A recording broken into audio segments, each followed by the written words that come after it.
محمد وعجل فرجهم. أعوذ بالله من الشيطان الرجيم. بسم الله الرحمن الرحيم. الحمد لله رب العالمين،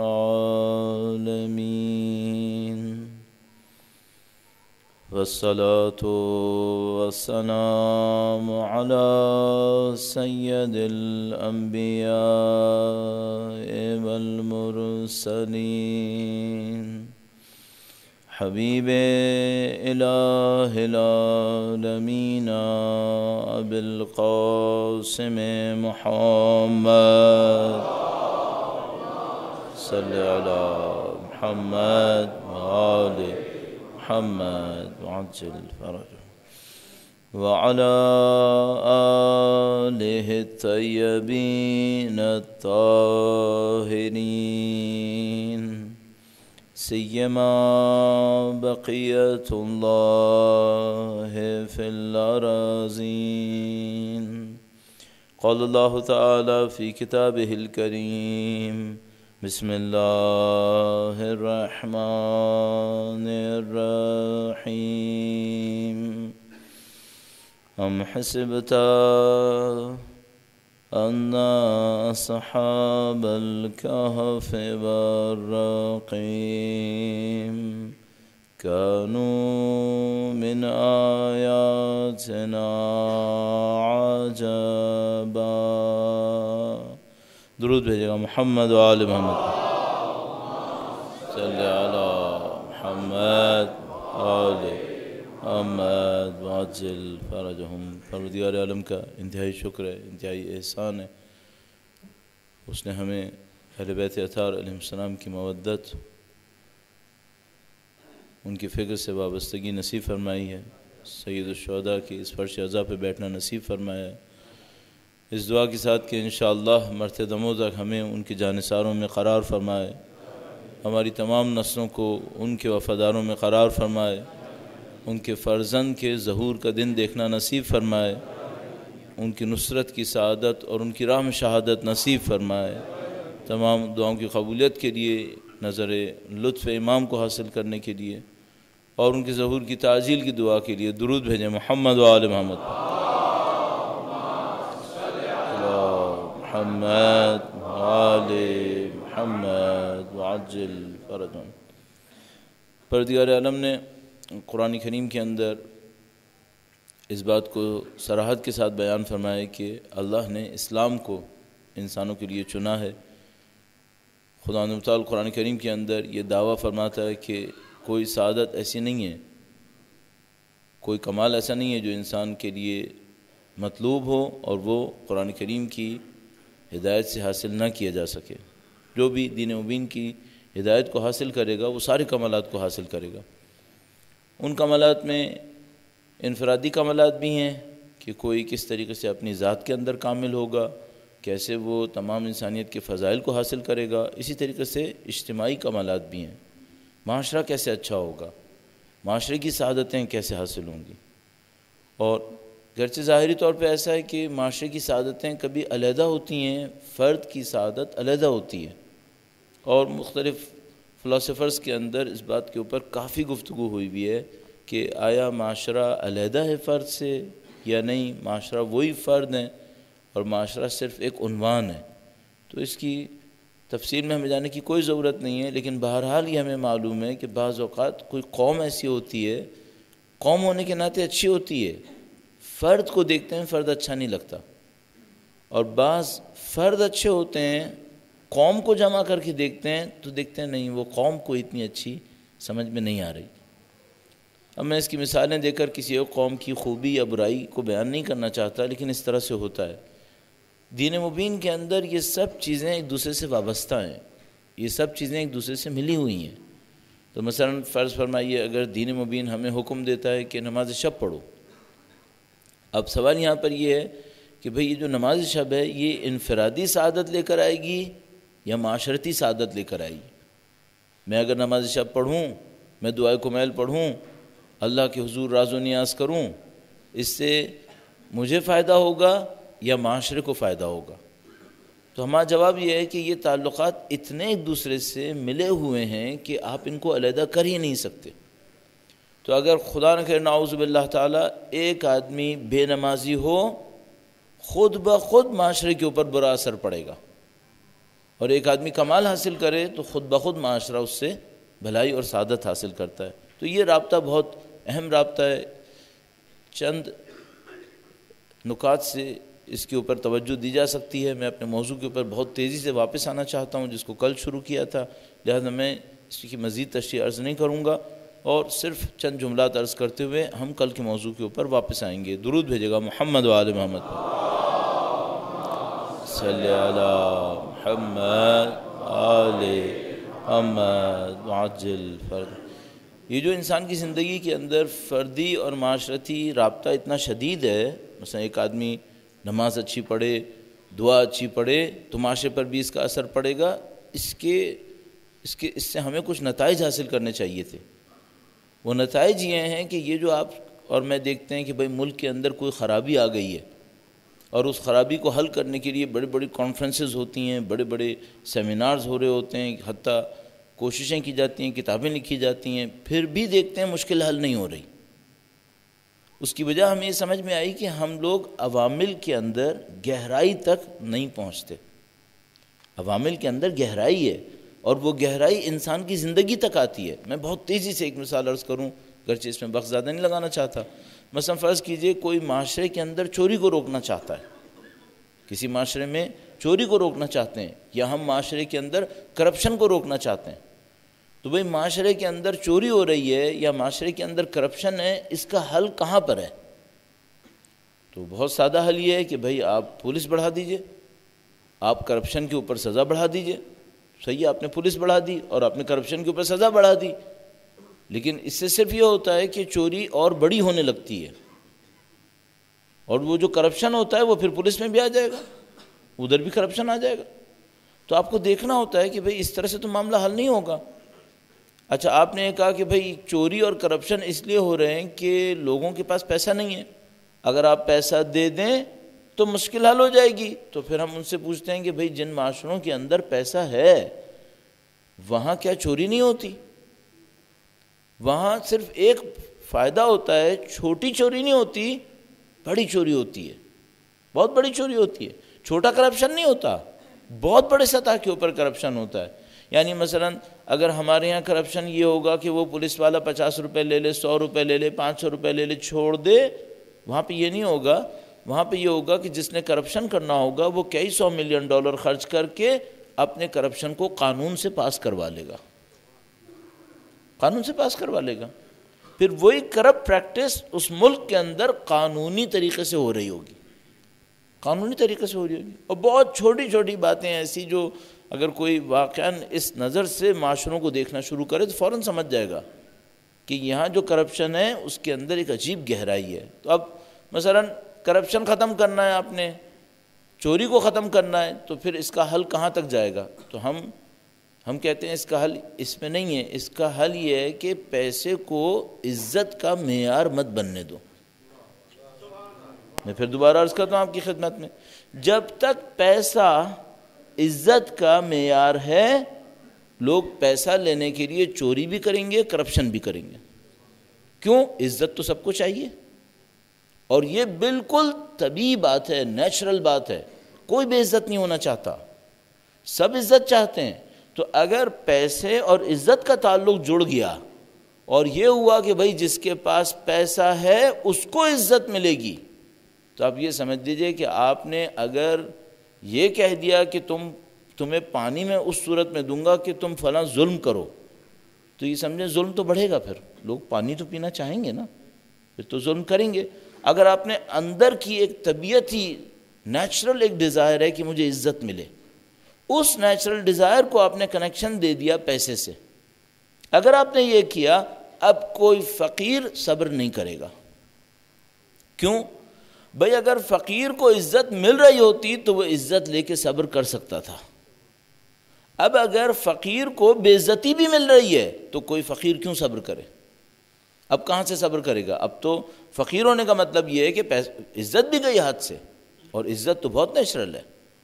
تو سب سے بڑی غلطی جو یہاں پر ہے وہ پولیس لگانا، قانون بنانا، سزا دینا، اس سے مسئلہ حل نہیں ہوگا، اس سے صرف اور پھیلتا چلا جائے گا۔ صرف ایک کام کر لو، عزت پیسے سے نہ ہو، عزت انسانیت کی بنیاد پر ہو، بس۔ جیسے ہی آپ نے یہ کام کیا، آپ نے کہا بھائی عزت سب کو ملے گی، چاہے پیسہ ہے چاہے پیسہ نہیں ہے، اب فقیر بھی صبر کر لے گا، عزت تو مل رہی ہے نا کم از کم۔ عزیزان محترم، ہمارے معاشرے میں تو صورتحال اتنی بری ہو گئی ہے کہ دینداروں کو بھی جب ہم جج کرتے ہیں، فیصلہ کرتے ہیں اس کو عزت دینی یا نہیں دینی، تو یہ سوچ کے کرتے ہیں اس کے پاس پیسہ کتنا ہے۔ دینداروں کو میں آپ کی خدمت میں عرض کر دوں، آپ کا بھائی ہونے کے ناطے عرض کر رہا ہوں تاکہ ہم اس کو ابھی ڈیل کریں گے، تھوڑی دیر میں بات کریں گے اس کے اوپر۔ عزیزان محترم، عالم یہ ہو گیا ہے، ہم لوگ مولوی اور عالم اور خطیب کی بھی عزت اس وقت کرتے ہوتے ہیں جب وہ مشہور ہوتا ہے، علم کی بنیاد پہ نہیں کرتے، تقوی کی بنیاد پہ نہیں کرتے، اس کی شہرت، اس کی طاقت، اس کی دولت کی بنیاد پہ کرنے لگتے ہیں۔ اب آپ سوچئے اگر عزت کا معیار اتنی دور تک غلط ہو گیا ہو تو پھر کون بے عزتی برداشت کرے گا؟ پھر تو ہمیں نبی کا انتظار کرنا پڑے گا کہ کوئی نبی آئے اور اپنی بے عزتی کو برداشت کرے اور دولت کے پیچھے نہ جائے، ورنہ تو سب جائیں گے۔ اور خود اپنے آپ سے پوچھ لیجئے گا، جا رہے ہیں یا نہیں جا رہے؟ بچا ہے کوئی؟ یہ عزیزان محترم سب سے بڑی مشکل یہاں ہوتی ہے۔ تو آپ کو رابطوں کو دور تک دیکھنا پڑتا ہے، آپ کو اسباب، عوامل، جس کو ہم لوگ کاز اینڈ ایفیکٹ کہتے ہیں، اس کی چین میں بہت پیچھے تک جانا پڑتا ہے، تب کہیں جا کے ہمیں سمجھ میں آتا ہے کہ بھئی یہ جو ہم سوچ رہے تھے کاز اینڈ ایفیکٹ کی چین، وہ چین صحیح نہیں تھی، چین کہیں اور سے لگی ہوئی ہے۔ ورنہ میں آپ کی خدمت میں دعوے سے عرض کر رہا ہوں کہ نہ پڑھے لکھے ہونے سے انسان رشوت سے بچتا ہے، کرپشن سے بچتا ہے، چوری سے بچتا ہے، نہ دولت مند ہونے سے چوری اور کرپشن سے بچتا ہے، بلکہ جتنا وہ پڑھا لکھا ہوتا ہے، جتنا وہ دولت مند ہوتا ہے، بڑی چوری کرتا ہے، بڑا کرپشن کرتا ہے۔ صرف ایک راستہ ہے ہمارے پاس، پیسے کی بنیاد پہ عزت مت کرو، عزت کرو انسانیت کی بنیاد پہ۔ اچھا، اب اس حل میں ایک فائدہ بھی ہے، آپ بھی کر سکتے ہیں، آپ بھی یہ حل میں شریک ہو سکتے ہیں۔ اس حل میں آپ کیسے شریک ہو سکتے ہیں؟ بھئی سب سے آسان بات ہے، آپ سے جو نیچے ہو پیسے سے، آپ اس کی عزت شروع کر دیں، آپ حل میں شریک ہو گئے۔ کتنا آسان حل ہے۔ ابھی دیکھیے دنیا کا اتنا بڑا مسئلہ ہے کرپشن، پوری دنیا کے اندر ہے، پوری دنیا لڑ رہی ہے اس مسئلے سے کہ بھئی کریں گے کیا، پتہ نہیں ٹرانسپیرنسی کی لسٹ بن رہی ہے، یہ ہو رہا ہے وہ ہو رہا ہے۔ دنیا کے چند ملک ہیں جو مثلا کہنے نسبتاً بچے ہوئے ہیں۔ ان تمام باتوں کے پیچھے میں آپ کی خدمت میں عرض کروں گا حل تو بہت ہی آسان ہے، اور یہ دین مبین کی طاقت ہے، یہ دین مبین کی طاقت ہے۔ دین مبین یہ نہیں بتاتا کہ مثلا ہم ایک ایسی بات کہیں گے جو صرف پی ایچ ڈی اسکالرس کو سمجھ میں آئے گی، نہیں، یہ سب باتیں نہیں ہیں۔ دین مبین ایسی باتیں کرتا ہے جو بچے کو بھی سمجھ میں آ جائے، لیکن بات اتنی گہری ہوتی ہے کہ 1400 سال کے بعد بھی اسکالر اس کے سامنے سر جھکاتا ہے۔ پھر اللہ کے رسول نے فرمایا، پیادہ ایک آدمی پیدل جا رہا ہے، ایک آدمی سواری پہ جا رہا ہے، حکم دیا جو سوار ہے وہ پیدل کو سلام کرے۔ بھئی اللہ کے رسول، جو سوار ہے وہ پہلے پیدل کو سلام کرے، کیوں؟ تاکہ کہیں ایسا نہ ہو کہ پیدل ہونے کی وجہ سے اس کی عزت کم ہو جائے اور سوار ہونے کی وجہ سے اس کی عزت بڑھ جائے۔ نہیں، کہا نہیں، جو سوار ہے وہ سلام کرے گا، وہ پہلے سلام کرے۔ جتنی جگہیں ایسی ہیں نا وہاں پہ سب اللہ کے رسول نے ایسا نظام دیا، اور ان کی عزت طاہرہ نے، کہ ہمیں سمجھائے دیکھو بھائی پیسے کی بنیاد پہ نہیں کرنا، اور تم پیسے کی بنیاد پہ کرو گے نا تو جہنم میں جاؤ گے، پھر جہنم میں جانا پڑتا ہے۔ تو عزیزان محترم، اسباب، عوامل کو پیچھے تک جا کر دیکھیے، اور عین ممکن ہے کہ جو دنیا بول رہی ہو وہ بالکل غلط ہو، عین ممکن ہے کہ جو دنیا ہمیں اور آپ کو کہہ رہی ہے سبب یہ ہے، وجہ یہ ہے، صحیح ایسے ہوگا، وہ بالکل غلط ہو، معاملہ بالکل کچھ اور ہو، اور وہ کیوں نہیں سوچ پا رہے؟ چونکہ ان کا دماغ مادے سے نکلتا ہی نہیں ہے، ان کا دماغ مادہ پرستی سے نہیں نکلتا۔ میں کتنا سوچ رہا ہوں کہ اس سے جلدی باہر نکلوں۔ ایک مثال اور آپ کی خدمت میں عرض کروں، اس تمام مادہ پرستی کے باوجود، اتنی مادہ پرستی کے باوجود ابھی بھی بعض ممالک کے اندر انسانیت باقی ہے. اتنی مادہ پرستی چھائی ہوئی ہے دنیا کے اندر، بچتا نہیں ہے کوئی انسان مادہ پرستی سے. کسی کو بھی چیک کر لیں، مجھ جیسے کو، تیرے جیسے کو، تو سب پھنسے ہوئے ہیں اس کے اندر. ابھی بھی کچھ نہ کچھ انسانوں کے اندر جذبے باقی ہیں. تو مثال کے طور پر، میں ملک کا نام نہیں لینا چاہ رہا، وہاں مثال کے طور پر ایک ایشو آیا کہ بھئی ہم نیوکلیر پلانٹ کا جو ویسٹ ہوتا ہے، وہ اس چھوٹا سا ملک ہے، اس کے کس علاقے میں اس پلانٹ ویسٹ کو رکھیں، چونکہ ویسٹ کو رکھنا تو خطرناک ہوتا ہے. تو اب جناب علی جب سروے کیا گیا تو سارے شہروں سے پوچھا گیا بھئی آپ کے ہاں رکھیں، آپ کے ہاں رکھیں. تو مثلا ہر شہر نے، کسی نے کہا نہیں نہیں بالکل مت رکھو. ایک شہر نے کہا کہ چونکہ یہ قومی مسئلہ ہے تو ہم لینے کو تیار ہیں. تو ان کے 70% سے زیادہ آبادی نے کہا کہ یہ قومی مسئلہ ہے اور قومی مسئلے کی خاطر ہم قربانی دینے کو تیار ہیں، آپ ویسٹ ہمارے ہاں ڈمپ کر سکتے ہیں. تو گورنمنٹ میں جب یہ بات گئی کہ بھئی فلاں جو ولیج تھا وہ راضی ہو گیا ہے ڈمپ کرنے پر، تو انہوں نے کہا کہ بھئی چونکہ انہوں نے ہمارے لیے قربانی دی ہے تو ہم کیا کرتے ہیں کہ ان کے پروپوزل کو تھوڑا سا اچھا کر دیتے ہیں. تو انہوں نے کہا کہ ہم ان کو پروپوزل اب جو بھیجیں گے فائنل ڈیسیشن کے لیے، چونکہ یہ تو صرف سروے تھا، اب ان کی پارلیمنٹ میں جانا تھا، تو انہوں نے کہا ہم ایسا کرتے ہیں کہ ہر خاندان کو مثال کے طور پر $30,000 بھی ملیں گے. تو انہوں نے پروپوزل بنایا گورنمنٹ نے کہ بھئی یہ جو ولیج تھا جس نے کہا تھا ہم 70% نے کہا تھا کہ ہم یہاں پہ ڈمپ کروانے کو تیار ہیں، تو انہوں نے اس کا باقاعدہ پروپوزل بنایا، ان کی پارلیمنٹ میں گیا، اور جناب علی جب پارلیمنٹ گیا تو انہوں نے پھر دوبارہ اپنی پبلک کو سروے کے لیے بھیج دیا. 50% سے کم پہ اپروو نہیں ہوا، 50% بھی ووٹ نہیں ملے. پہلے 70% کہہ رہے تھے کہ ڈمپ کر لو، پھر ایک دم 50% سے کم ہو گیا، اپروول نہیں ہوا. کیوں؟ اس علاقے کے لوگوں نے کہا تم کیا ہمیں رشوت دے کر ڈمپ کرنا چاہتے ہو؟ ہم تو ملک کی خاطر قربانی دینے کو تیار تھے، تم ہمیں پیسہ دے کے خریدنے کی کوشش کرو تو تم اپنا پیسہ بھی اٹھاؤ اور یہ ڈمپ بھی اٹھاؤ، کہیں اور لے جاؤ اسے. ابھی بھی کچھ جگہوں کے اوپر عزت باقی ہے، کچھ جگہوں کے اوپر باقی ہے. تو یہ ایک سمبولک ایونٹ تھا دنیا کے اندر کہ بھیا جن لوگوں کو ہم شدت کا مادہ پرست سمجھ رہے ہیں یہ اتنے مادہ پرست نہیں ہیں، ان میں بھی کچھ انسانیت ابھی باقی ہے. تو موضوع کی طرف واپس آتے ہیں. درود بھیجے گا محمد و آل محمد پر. صلی علی محمد آل محمد وعجل فرجهم.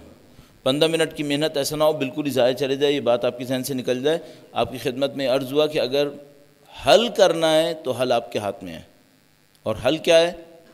پیسے کی بنیاد پر عزت نہ دیں، ہر انسان کو عزت دیں. یہ آپ کر سکتے ہیں، اس کو کرتے رہیے تو مشکل حل ہوتی چلی جائے گی معاشرے کے اندر. اور ظاہری عزت مت دیجیے گا صرف دکھانے کی، واقعی عزت برابر کا سمجھ کے کم سے کم برابر کا سمجھ کے واقعی عزت، یہ جو دکھانے کی ہوتی ہے. اور میں بہت معذرت چاہتا ہوں، یہ جو ہمارا اسلام آباد ہے یہ کھوکھلی مسکراہٹ کے لیے بہت مشہور ہے. یہاں کی بیوروکریٹک جو مسکراہٹ ہے وہ جو بیچنے والوں کی مسکراہٹ ہوتی ہے یہ اس کے لیے بہت مشہور ہے. نہیں یہاں پہ میں اس کی بات نہیں کر رہا ہوں، میں اصلی عزت کی بات کر رہا ہوں، اصلی عزت کی بات. تو ہم اپنے موضوع پہ واپس آتے ہیں. کل ہم نے آپ کی خدمت میں عرض کیا تھا کہ بھئی ایک سوسائٹی کو اگر ہم خراب ہوتا دیکھ رہے ہیں، ایک مسلمان معاشرے کو، اور میں نے عرض کیا کہ مسلمان معاشرہ نہیں بلکہ وہ جس فکر پہ ہم قائم ہیں اس کو بھی اگر خراب ہوتا دیکھ رہے ہیں تو پھر اس کی اصلاح کیسے ہونی ہے. تو ہم نے کہا کہ بھئی ایسا ہے کہ پہلے یہ دیکھیں کہ یہ خرابی آتی کیسے ہے، اور دین نے خرابی کو روکنے کا میکینزم کیا رکھا تھا. وہ میکینزم کہیں ٹوٹا ہے ورنہ خرابی کو نہیں آنا چاہیے تھا اندر. تو ہم نے عرض کیا تھا کہ جو میکینزم ہے یہ 2 اسٹیجز کے اندر ہے. پہلا اسٹیج تھا ویلیوز کا، اور جو ویلیوز کا اسٹیج تھا اس میں دین مبین نے ہم سے کہا کہ بھئی دیکھو عزت کرو تو تم 3 بنیادوں پہ کرو، علم کی بنیاد پہ، تقوی کی بنیاد پہ، اور اللہ کی راہ میں جد و جہد اس کی بنیاد پہ. اور عزت نہ کرنا کبھی پیسے کی بنیاد پر، طاقت کی بنیاد پہ اور شہرت کی بنیاد پر، اس پر عزت نہ کرنا. کیوں؟ ہم نے عرض کیا کہ بھئی اگر اس پہ عزت کرتے ہیں نا تو پھر معاملہ خراب ہو جاتا ہے، پھر چیزیں بگڑنا شروع ہو جاتی ہیں، جنگیں یقینی ہوتی ہیں. اچھا جنگ یقینی کیوں ہوتی ہے؟ کیوں؟ اگر دولت کی بنیاد پہ عزت ملے تو جتنی بھی دولت دنیا میں ہے بہرحال محدود ہے. دولت کم ہے اور عزت کے طلبگار زیادہ ہیں تو جنگ ہو جائے گی۔ اگر طاقت کی بنیاد پہ عزت ملے تو بھائی طاقت تو کچھ ہی لوگوں کو ملے گی نا، باقی کو تو نہیں ملے گی، تو پھر جنگ ہوگی، اس کا مطلب ہے۔ شہرت کی بنیاد پہ عزت ملے تو شہرت بھی سب کو تو نہیں مل رہی۔ لیکن اب دیکھیں دین مبین نے کیا کہا، دین مبین نے کہا علم کی بنیاد پر عزت ملے۔ اچھا اب علم لینا، کیا کوئی علم کوئی ایسی لمیٹڈ چیز ہے جو اگر 2 آدمی نے لے لی تو کم ہو جائے گی؟ نہیں، علم تو ان لمیٹڈ ہے بھائی، علم تو سب لیتے رہے۔ اگر مثلا میرے پاس 1,00,000 روپے ہوں، میں اتنے لوگوں میں تقسیم کروں تو 1,00,000 روپے کم ہو جائیں گے۔ لیکن اگر میرے پاس علم ہو اور میں اتنے لوگوں میں علم تقسیم کروں تو کیا ہوگا بھائی؟ کوئی مسئلہ نہیں، اور بڑھ جائے گا۔ اچھا متقی ہونے سے تقوی کم ہوتا ہے کیا؟ ایک آدمی متقی ہے، وہ دنیا کو تقوی سکھاتا ہے، تو اس کا تقوی کم ہو گیا، دوسروں کا بڑھ گیا؟ نہیں، کچھ نہیں ہوا، اس کا تقوی بھی بڑھ گیا، لوگوں کا تقوی بھی بڑھ گیا۔ ایک آدمی اللہ کی راہ میں جد و جہد کرتا ہے، اس کی بنیاد پہ اس کو عزت ملتی ہے، تو سب کہتے ہیں اب ہم سب بھی جد و جہد کریں گے، تو کیا جد و جہد کم ہو جائے گی؟ نہیں، سب کر لو۔ وہ جو 3 دولت، طاقت اور شہرت ہے نا، اس میں ایک نے جیتنا ہے، 9 نے ہارنا ہے۔ اور یہ جو 3 ہیں، علم، تقوی، اللہ کی راہ میں جہاد، اس میں 10 کے 10 بھی جیتے ہیں، کوئی نہیں ہارے گا، کوئی نہیں ہارتا۔ بلکہ میں اس کو ایک اور طریقے سے عرض کرتا ہوں، میں کہتا ہوں اگر دولت، طاقت اور شہرت پہ عزت ہو اور لوگ اس پہ لڑیں تو مجھے جیتنے کے لیے باقی سب کو پیچھے دھکا دینا پڑے گا۔ اور علم، تقوی اور اللہ کی راہ میں جد و جہد، اس میں جیتنے کے لیے معیار یہ ہے کہ کتنے لوگ زیادہ لے کر تم آخر تک آئے۔ جو زیادہ لوگوں کو لے کر آئے گا وہ جیتے گا۔ تو ان 3 پر جنگ ہوگی، ان 3 پہ دوستی ہوگی، ان 3 پہ ہمیشہ لڑنا پڑے گا، اور ان 3 کے اوپر دیکھ کے مزہ آئے گا۔ یہ ہو گیا پہلا میکینزم۔ تو اگر کسی قوم نے عزت کا معیار تبدیل کر دیا تو کیا ہوگا؟ ایک ادارہ تھا، مثلا فرضیہ کوئی ادارہ سوچ لیتے ہیں، اس میں عزت کا معیار تبدیل ہو گیا، لوگوں کی ویلیوز تبدیل ہو گئیں، عزت کا معیار تبدیل ہو گیا۔ ایک آدمی پیسہ لے کر آیا، اس کو عزت ملنے لگی، جیسے ہی اس کو عزت ملی وہ ادارے کے اندر چلا گیا، وہ ادارے کے اندر چلا گیا۔ اب میں نے کہا کہ وہ فوراً کیا کرے گا؟ وہ سارے اپنے جیسے لانا شروع کرے گا۔ دولت مند ہے، وہ دولت کو ہی احترام دے گا، وہ بھی تو اپنے اطراف میں ادارے کے اصولوں میں دولت کو لا کے کھڑا کر دے گا۔ سر سے پاؤں تک وہ ادارہ دولت مندوں کے ہاتھ میں چلا جائے گا اور سارے ادارے کی ویلیوز ختم ہو جائیں گی۔ یہ ایک طرح سے شکست ہوئی۔ پھر جب وہ دولت مند آئے گا وہ پھر جھگڑے کرے گا، یہ کرے گا، وہ کرے گا آپ کے سامنے۔ تو یہ میکینزم یہاں سے خراب ہونا شروع ہو گیا۔ اب دوسرا لیئر میں نے کل عرض کیا تھا، یہ تو ایک ڈیفنس لائن تھی، ایک دوسری ڈیفنس لائن بھی تھی۔ وہ کیا تھی؟ وہ ہے امر بالمعروف نہی عن المنکر۔ ایک دفعہ درود بھیجے گا، محمد و آل محمد صلی علی محمد و آل محمد وعجل۔ امر بالمعروف نہی عن المنکر میں کیا ہوتا ہے؟ اس میں یہ ہوتا ہے کہ دنیا میں جو کام دوسرے سسٹمز پولیس سے لیتے ہیں، اسلام وہی کام پبلک سے لیتا ہے۔ دنیا میں تو پولیس بناتے ہیں کہ بھئی پولیس ہوگی جو دیکھے گی، پولیس ہوگی جس سے لوگ ڈریں گے، یہ کریں گے، وہ کریں گے۔ ہمارے یہاں پولیس کا مسئلہ نہیں ہے اتنا، ہمارے یہاں یہی کام دین اسلام کے اندر پبلک کے ذریعے لیا جاتا ہے۔ وہ کیسے؟ پبلک کی ذمہ داری یہ رکھی جاتی ہے کہ جیسے ہی وہ کام غلط ہوتا دیکھیں، اپنی ذمہ داری کو انجام دیں اور غلطی کا مقابلہ کریں۔ اس کو ہم کہتے ہیں نہی عن المنکر۔ البتہ امر بالمعروف نہی عن المنکر کے نام پر جو ظلم ہو رہے ہیں، ظاہر ہم اس کے خلاف ہیں۔ وہ جو مشہور عرب ملک کے اندر جو کچھ ہو رہا ہے اس کے ہم خلاف ہیں، جس طرح لوگوں کے حقوق پامال ہو رہے ہیں اس کے ہم خلاف ہیں۔ لیکن اسلام کے اندر جو امر بالمعروف نہی عن المنکر ہے وہ ایک سسٹم ہے، اس سسٹم کے ہم حامی ہیں، ہم چاہتے ہیں وہ امپلیمنٹ ہو۔ اچھا وہ کیسے امپلیمنٹ ہوگا؟ میں اپنے اوپر رکھ کے آپ کے لیے مثال عرض کرتا ہوں تاکہ کسی اور پہ بات نہ جائے۔ مثلا اگر لوگ یہ احساس کریں کہ یہ جو مولانا باتیں کر رہے ہیں یہ دین کے خلاف ہیں، اس میں دین کی بھلائی نہیں ہے. تو لوگوں کی کیا ذمہ داری ہوگی؟ لوگوں کی ذمہ داری ہوگی کہ وہ بہت ادب، طریقے، احترام سے آ کر بات کریں اور کہیں مولانا ہمیں یہ احساس ہو رہا ہے کہ یہ دین کے خلاف تو نہیں ہے کہیں. وہ جا کے منتظمین سے بھی کہہ سکتے ہیں کہ بھائی آپ نے اس بات کو چیک کر لیا ہے کہ مولانا بیٹھنے کے کیپیبل ہیں بھی یا نہیں ہیں؟ آپ نے یہ باتیں چیک کر لیں؟ مثلا کوئی پوچھے بھائی کہاں سے چیز خلاف ہے، تو وہ نکال کے بتائے کہتے دیکھو بھائی یہ روایت جو انہوں نے پڑھی نا، یہ روایت تو کہیں ہے ہی نہیں، یہ کہاں سے پڑھ لی؟ مثلا مقتل کے اندر سید الشہداء کے مصائب میں 2 باتیں ایسی کہی ہیں جو مقام امامت سے منافی ہیں. یہ تو کیسے کہہ دیا انہوں نے؟ امر بالمعروف نہی عن المنکر کا سیکشن خود بخود سوسائٹی کو بیلنس پہ رکھنے کے لیے لوگ اپنی ذمہ داری پہچانیں. اگر ایک معاشرے کے اندر، ایک ادارے کے اندر غلط کام ہو رہا ہے، لوگوں کی ذمہ داری ہے اپنی ذمہ داری کو انجام دیں، غلط کا راستہ روکیں.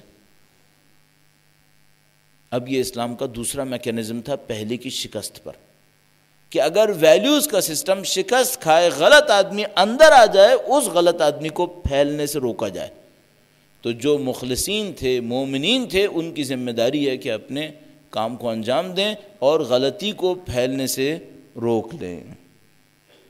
اب میں آپ سے ایک بات پوچھوں گا، ہمارے دفاعی نظام کی پہلی دیوار تو شکست کھا گئی تھی جب ہم نے دولت، طاقت اور شہرت کی بنیاد پہ عزت دی.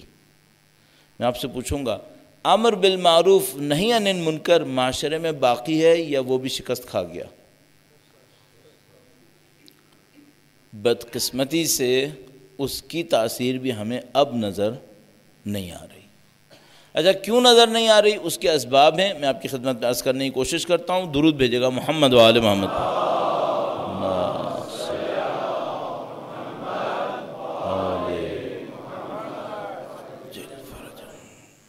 اب یہاں پر ایک گہرائی ہے معاملے کے اندر ایک گہرائی ہے.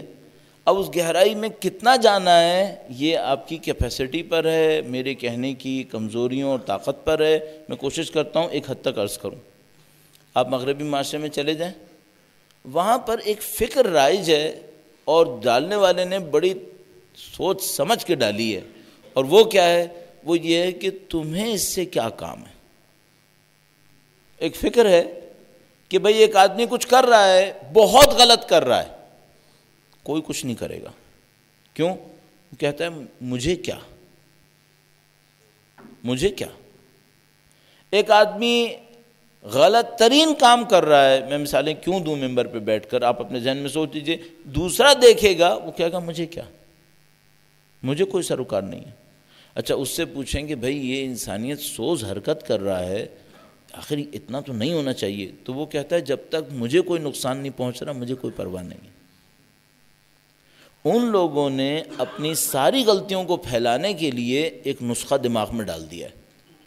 تم اپنی سوچو، وہ اپنی سوچے، وہ اپنی سوچے. اس کو ہم لوگ کہتے ہیں انڈیویجولزم، انفرادیت. سب اپنی اپنی سوچو، کسی کو دوسرے کے بارے میں سوچنے کی کوئی ضرورت نہیں ہے. تو وہاں پہ بہت کامن ہے کہ 30 سال آپ ایک محلے میں رہیں گے، کوئی دوسرے کو پتہ ہی نہیں چل پائے گا کہ رہا کون. محلہ چھوڑو، بھائی کا نہیں پتا کون کہاں پہ گیا. بہت تیر مارا تو کرسمس کے دن ایک دوسرے کے ساتھ جمع ہو گئے، ورنہ وہ بھی گئے. کوئی مسئلہ ہی نہیں ہے وہاں پہ. تو انڈیویجولزم. اچھا اب یہ جو انڈیویجولزم ہے یہ کس کے مقابلے میں ہے؟ یہ اور اس کی اور ڈیپتھ اگر آپ سنیں تو اس کو ہم کہتے ہیں ہیومنزم، انسان کو محور بنا دینا. یہ کس کے مقابلے میں ہے؟ یہ مقابلے میں ہے خدا کو محور بنانے کے. ایک معاشرے میں انسان محور ہے، انسان کہتا ہے بھائی میں ہوں جو کچھ ہوں، میں مالک ہوں، میں مختار ہوں، میں جو کرنا چاہوں گا میں وہ کروں گا. ایک معاشرے میں خدا محور ہے. جس معاشرے میں خدا محور ہے وہاں یہ نہیں ہوتا کہ جو میرا دل چاہے گا میں وہ کروں گا. وہاں بات یہ ہوتی ہے میں خدا کا بندہ ہوں، میں وہ کروں گا جو خدا چاہتا ہے. اس معاشرے کے اندر کیا ہے؟ میں آزاد ہوں، میں مختار ہوں، کوئی نعوذ باللہ تعالیٰ اوپر نیچے کچھ نہیں ہے، جو ہے وہ میں ہوں، جو چاہوں گا وہ میں کروں گا. اچھا اب دیکھیے اگر ہیومنزم آئے گا تو پھر یہ ہوگا. پھر یہ ہوگا کہ کوئی امر بالمعروف نہی عن المنکر نہیں چل پائے گا۔ اب میں آپ کی خدمت میں ایک اور بات عرض کرنا چاہ رہا ہوں، کیا ہماری میڈیا میں اور ہماری باتوں میں خدا کی جگہ وہی ہیومنزم نہیں آ رہا ہے کیا آہستہ آہستہ؟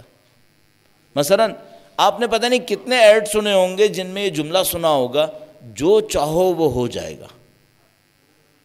اچھا واقعاً ایسا ہی ہے؟ نہیں، یہ باتیں ہیومنسٹ کی ہیں۔ البتہ ہیومنزم کا ایک پازیٹیو سائڈ بھی ہے، وہ یہ کہ انسان کی عزت ہونی چاہیے، انسان کا احترام ہونا چاہیے، دولت کا مقابلے میں انسان کو پریفرنس ملنی چاہیے، یہ اس کا پازیٹیو سائڈ ہے، میں اس کا انکار نہیں کر رہا ہوں۔ میں کس سائڈ کا مقابلہ کرنے کی کوشش کر رہا ہوں؟ وہ سائڈ جو خدا کے مقابلے میں آ جاتی ہے۔ تو مثال کے طور پر اگر متقی پرہیزگار ہوگا تو کہے گا میں جو دل چاہے میں وہ نہیں کروں گا، جو خدا مجھ سے چاہتا ہے میں وہ کروں گا۔ اور دوسری والی سائڈ وہ کہے گا نہیں، جو میرا دل میں آئے گا میں وہ کروں گا۔ اچھا جیسے ہی آپ خدا کو معاشرے سے باہر نکالتے ہیں، لیجئے جناب امر بالمعروف نہی عن المنکر کا معاملہ ختم ہو گیا۔ انہوں نے بہت ہوشیاری دکھائی ہے۔ اگر میں اسی ڈیپتھ کو آگے بڑھاؤں، چونکہ کچھ بچے ایسے ہوتے ہیں جو ان سبجیکٹس کو پڑھ رہے ہوتے ہیں یونیورسٹیز میں، تو وہ لوگ بعض اوقات چاہتے ہیں کہ اس ڈیپتھ کو بیان کیا جائے۔ ان لوگوں نے خدا کو نکال کر سوسائٹی کو رکھ دیا خدا کی جگہ۔ مثلا ہم کہیں گے متقی اللہ کا بندہ، وہ کہیں گے اچھا سٹیزن، اچھا شہری۔ اچھا ہم کہیں گے اللہ کے مقابلے میں ذمہ داریاں، حقوق اللہ، وہ کہیں گے شہری ذمہ داریاں۔ تمہاری سوشل رسپانسبلٹیز کیا ہیں؟ اتنا خوبصورتی سے انہوں نے معرکہ کیا۔ یہی ٹرمنالوجیز ہمارے یہاں بھی آ گئیں، یہی ٹرمنالوجیز، وہی سب کچھ ہمارے یہاں بھی آ گیا ہے، صرف ایک فرق کے ساتھ، چونکہ بر صغیر کی جڑوں میں خدا ہے تو اس کو خدا کو کاٹ نہیں پایا ابھی تک۔ دوسرے سوسائٹیز میں کاٹنے میں کامیاب ہو گئے، بر صغیر میں جڑوں میں خدا ہے، جڑوں میں دین ہے، یہاں سے اتنی آسانی سے نہیں کٹ رہا، باقی جگہوں سے بہت آسانی سے کاٹ لیا۔ مثلا جا کے ٹرکی میں دیکھیں کیا حشر ہوا ہوا، ذرا اس کی صورتحال دیکھیں کیا ہو گیا۔ تو اعزان محترم، یہ اس کی ڈیپتھ ہے، انہوں نے یہاں پہ جا کے کام کیا، امر بالمعروف نہی عن المنکر خاموش کروا لیا۔ اب ہماری سوسائٹی میں کیا ہو گیا بھئی؟ ہوا یہ کہ لوگوں نے کہا کہ بھئی ایسا ہے کہ ہم اس جھگڑے میں کیوں پڑیں۔ اچھا انسانی صفتوں کے تبدیل ہونے سے بھی امر بالمعروف نہی عن المنکر ختم ہو جاتا ہے۔ وہ کیسے؟ جس آدمی میں شجاعت نہیں ہے وہ امر بالمعروف نہی عن المنکر کرے گا؟ بھئی جو بزدل ہے وہ کہاں سے کرے گا؟ اچھا جس کو خدا پہ اعتماد نہیں ہے وہ امر بالمعروف نہی عن المنکر کیوں کرے؟ بھئی ایک سادہ سی بات ہے، میں اپنے اوپر رکھ کے کہتا ہوں تاکہ آپ کو برا نہ لگے۔ اگر مجھے یہ ڈر لگے کہ میری شہرت کم ہو جائے گی تو میں آپ کو خفا کرنے والی کوئی بات چاہے حق بھی ہو کروں گا؟ پھر نہیں کروں گا۔ میں کہوں گا ٹھیک ہے بات تو صحیح ہے، لیکن میں نے اگر ان لوگوں کو ناراض کر دیا تو میری تو شہرت ختم ہو جائے گی۔ اگر مجھے خدا پہ اعتماد ہوا تو میں کہوں گا بھیا یہ لوگ طاقتور نہیں ہیں، طاقتور خدا ہے، مجھے خدا کے لیے کام کرنا چاہیے۔ اعتماد خدا پہ چاہیے امر بالمعروف نہی عن المنکر کے لیے۔ اچھا وہ اعتماد ختم ہو گیا یا کم ہو گیا، انسانی صفتیں کم ہو گئیں، شجاعت، بہادری، ذمہ داری یہ سب کم ہو گئیں، امر بالمعروف نہی عن المنکر خود بخود ختم ہو گیا۔ جب امر بالمعروف نہی عن المنکر بھی ختم ہوا تو سوسائٹی کی ڈیفنس لیئر دوسری بھی کولیپس کر گئی، دوسری بھی کولیپس کر گئی۔ اچھا اب سوال یہ ہے کہ بھئی ایک گاڑی میں ایک خرابی آتی ہے، آپ نے اس گاڑی میں خرابی کو صحیح نہیں کیا، اس خرابی کے نتیجے میں ایک اور خرابی آتی ہے، آپ نے اس کو بھی صحیح نہیں کیا، تو کیا خرابیاں قیامت تک چلتی رہیں گی اور گاڑی بھی چلتی رہے گی؟ نہیں، کچھ ہی دیر کے بعد ان دو خرابیوں کے بعد ایک بڑی خرابی آئے گی، اور اس بڑی خرابی کے نتیجے میں جو آپ کا چلتی کا نام گاڑی تھا اس سے بھی آپ چلے جاتے ہیں۔ امر بالمعروف نہی عن المنکر نہیں کیا، معاملہ خراب ہو گیا تو کہیں رکے گا کیا؟ نہیں عزیزم، اس گاڑی میں ایسے سٹاپ آئے گا نہیں۔ اچھا برائی میں پھر اور کیا ہوگا؟ آپ کو اب تھوڑا سا میں اور اگلے سٹیج میں عرض کرنا چاہ رہا ہوں کہ بھئی برائی بڑھے گی تو کیا ہوگا. ڈیفنس میکینزم ویلیوز پہ تھا، کولیپس کر گئیں، گندے لوگ، خراب لوگ، فاسد لوگ اندر آ گئے. دوسرا میکینزم تھا امر بالمعروف نہی عن المنکر، وہ چونکہ خدا پہ اعتماد نہیں تھا، انسانی صفتیں کم ہو گئی تھیں، وہ بھی کولیپس کر گیا، اور گندے لوگوں کا، برے لوگوں کا، فاسد لوگوں کا کسی نے راستہ روکنا ہی بند کر دیا. اگلا لیول کیا ہے؟ اب میں آپ سے ایک اور بات پوچھتا ہوں، کیا دین نے یہ بتایا ہے کہ اگلا لیول کیا ہے؟ ہاں، دین نے نہ صرف یہ کہ یہ لیول بتایا ہے، اس کا اگلا لیول بتایا ہے، بلکہ اس کا اگلا لیول بھی بتایا ہے. تینوں لیول بتائیں. اور ایک حدیث کے ذریعے میں آپ کی خدمت میں وہ تینوں عرض کرنے والا ہوں. اللہ کے رسول کی حدیث ہے، ان کی ذات پاک پہ درود بھیجیں، محمد و آل محمد.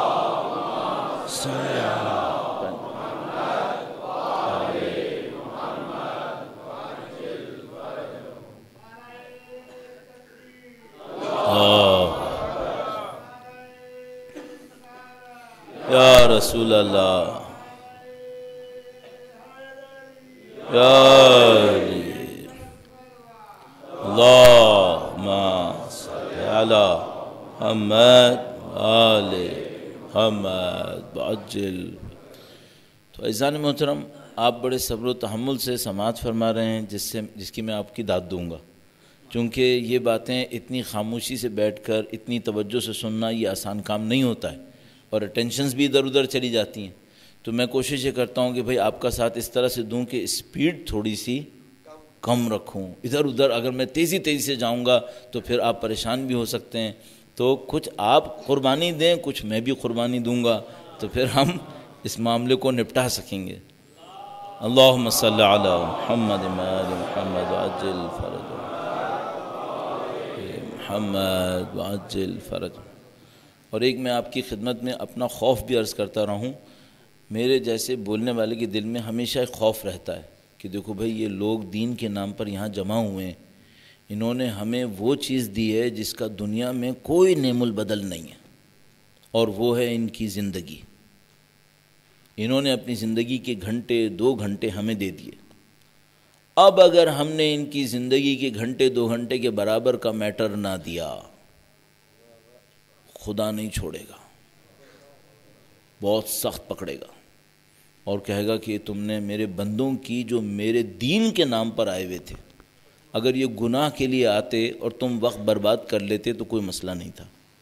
یہ آئے تھے دین اور میرے حبیب کے نواسے کے نام پر، تم نے ان کا وقت کیوں برباد کیا؟ تو ہمیں سپیڈ سلو کرنے میں ایک خوف یہ بھی کھاتا رہتا ہے کہ بھئی کچھ لوگ ہوتے ہیں جن کا دماغ تیز پک کرتا ہے، تو کہیں بیچارے وہ یہ نہ سوچیں کہ بھئی ہمارا تو وقت برباد کر دیا انہوں نے. تو ہمیں اس کو بھی لے کے چلنا ہے، جو سپیڈ سے لے کے چلیں گے تو معاملہ خراب ہو جائے گا، اور اس کو بھی لے کے چلنا ہے جس کے لیے سلو چلیں گے تو معاملہ خراب ہو جائے گا. تو دونوں سے معذرت بھی کر لیتے ہیں کہ بھئی ہماری بھی ایک مجبوری ہے، لوگ زیادہ ہو جاتے ہیں تو پھر زیادہ خیال کرنا پڑتا ہے اس بات کا. اب میں آپ کی خدمت میں عرض کر رہا تھا، ایک ڈیفنس میکینزم تھا وہ ٹوٹ گیا، دوسرے نے کام کرنا تھا وہ بھی ٹوٹ گیا. یہ جو ٹوٹا تو کیا یہاں پہ معاملہ رکے گا؟ ہم نے کہا نہیں، خرابی رکتی نہیں ہے، خرابی پھیلتی ہے جب تک مقابلہ نہ کیا جائے. بیماریوں کے ساتھ بھی ایسے ہی ہوتا ہے، بیماریاں پھیل جاتی ہیں، پھر جب مقابلہ نہیں کریں گے تو پھیلتی رہے گی. اللہ کے رسول تشریف فرما تھے اصحاب کے ساتھ. ایک موقع پر اللہ کے رسول نے کہا کہ تم پر ایک ایسا وقت آئے گا تم لوگ امر بالمعروف نہی عن المنکر نہیں کرو گے. انہوں نے کہا تم پر ایک ایسا وقت آئے گا تم لوگ امر بالمعروف نہی عن المنکر نہیں کرو گے. اب وہ اصحاب کتنے سالوں سے اللہ کے رسول کے ساتھ بیٹھے تھے، ان کو پتا تھا کہ اللہ کے رسول نے اس کام کو واجب قرار دیا ہے. ان کو پتا تھا اللہ کے رسول نے اپنی روایات میں فرمایا تھا بہی قوام الناس، اس سے لوگوں کی زندگی قائم رہتی ہے. انہوں نے کہا اے اللہ کے رسول، ہم پر ایک ایسا وقت آئے گا کہ ہم ایسا ایک کام جو نماز اور روزے کی طرح واجب ہے، ہم یہ کام نہیں کریں گے. اللہ کے رسول نے کہا کہ ہاں تم پر ایک ایسا وقت آئے گا بلکہ اس سے برا بھی آئے گا. انہوں نے کہا کہ اللہ کے رسول اس سے برا وقت کیا آئے گا؟ فرمایا تم لوگ اچھائیوں سے روکو گے اور برائیوں کا حکم دو گے.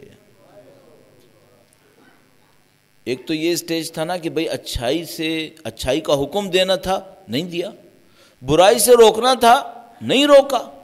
پھر ایک اور اسٹیج آ گیا، وہ کیا؟ اب برائی کا حکم دینے لگے، اچھائی سے روکنے لگے. اچھا یہ سوسائٹی کیسے کرتی ہے؟ یہ سوسائٹی کرتی ہے جب نیگیٹو ویلیوز اور چل جاتی ہیں. مثال عرض کرتا ہوں، روایت میں بھی ہمارے پاس ہے، فرمایا ایک ایسا دور آئے گا جب امانت دار کو لوگ بے وقوف کہیں گے.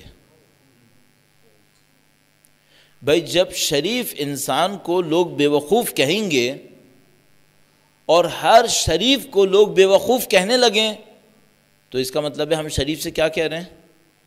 شرافت چھوڑو. یہ برائی کا حکم نہیں ہوا.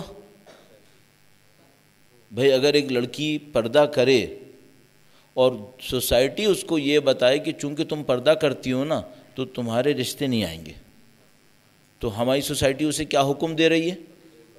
کہ بے پردگی کرو. اگر ہمارا ایک بچہ دینداری کرے اور دینداری کرنے پر خاندان میں اس کو ٹیڑھی نظروں سے دیکھا جائے تو یہ خاندان اس بچے کو کیا حکم دے رہا ہے؟ کہ بے دینی کرو. آپ خود بتائیے ہماری سوسائٹی میں ایسا نہیں ہو رہا ہے؟ بھائی اگر ایک آفس میں ایک آدمی سب لیتے ہیں وہ نہیں لیتا تو اسے کیا کہتے ہیں؟ یہ پاگل ہے، یہ پاگل ہے. تو اس پاگل کا آسان راستہ یہ ہوتا ہے کہ اس کی ایسی جگہ پہ ڈیپیوٹ کیا جائے جہاں پہ اس کو کوئی پوچھنے والا ہی نہ ہو. اس کو آپ لوگ پتہ نہیں کھڈا لائن کہتے ہیں، کیا کہتے ہیں، وہاں بھیجو اس کو. ہاں کھڈے لائن مثلا. تو یہ ہے ہمارے معاشرے کے اندر. تو ہمارا معاشرہ امر بالمعروف نہیں کر رہا بلکہ امر بے منکر کر رہا ہے. صحیح ہے. اللہ کے رسول نے فرمایا تم لوگوں پہ ایک ایسا وقت آئے گا تم لوگ برائی کا حکم دو گے، اچھائی سے روکو گے. اصحاب تڑپ گئے. انہوں نے کہا اللہ کے رسول ہم پہ اتنا برا وقت آئے گا، ہم لوگ اچھائی سے روکیں گے، برائی کا حکم دیں گے. اللہ کے رسول نے کہا اس سے بھی بدتر آئے گا.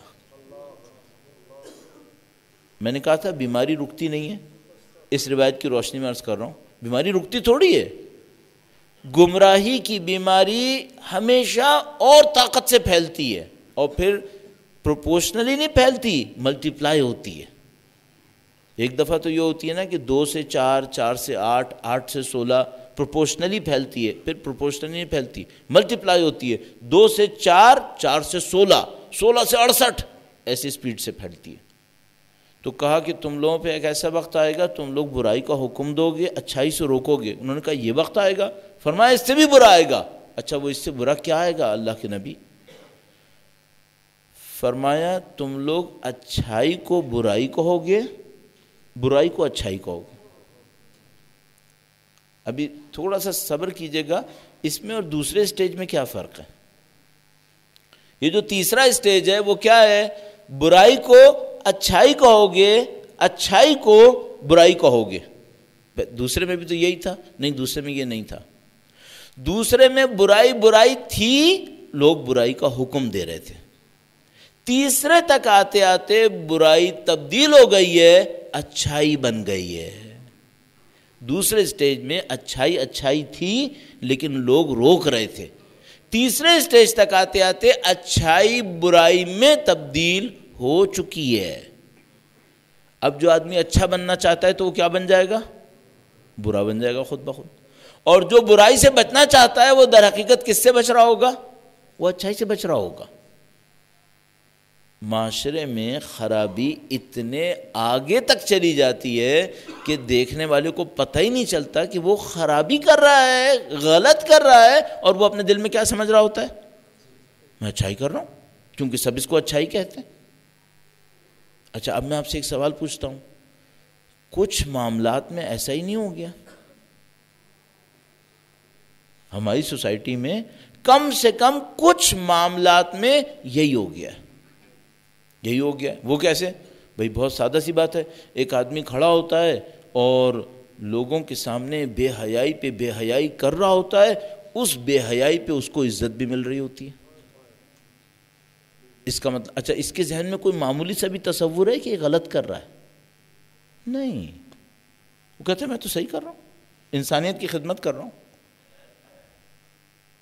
خود میں نے ٹیلی ویژن کے اوپر ایک ٹاک شو کے اندر ایک محترمہ کو جو فلم پروڈیوسر تھیں، اس سوال کے جواب میں کہ جو کام آپ کر رہے ہیں اس سے آپ سے لگتا ہے کہ آپ خدا سے نزدیک ہو رہی ہیں، تو انہوں نے کہا ہاں مجھے لگ رہا ہے، اور سلیو لیس پہنی ہوئی تھیں،